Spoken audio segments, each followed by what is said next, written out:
At na-amaze nga ako dito sa decoration ng UAE National Day, guys. Ayan, dito sa Yas Mall. Ayan yung ceiling niya o yung bubong niya ay may mga lights na nag-iiba-iba ng color into red, green, and black like in the color of the flag. At ayan, walking tour tayo dito sa Yas Mall. At every year nga ng December, guys, ay nagsa-celebrate sila ng UAE National Day. Kung sa atin ay nagsa-celebrate tayo tuwing June, dito naman ay tuwing December. Ayan, it's a big celebration and it's a big holiday in UAE. At ayan, during that day ay merong mga events dyan.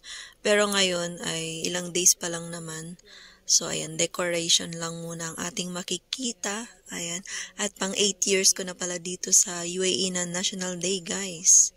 Ayan, sobrang saya niyan. Kabilaan yung mga party and events. Meron din sa mga corniche, mga fireworks. Hope you enjoy watching this video, guys. Please don't forget to heart, comment, and follow my FB page, Chean Vlogs. Bye!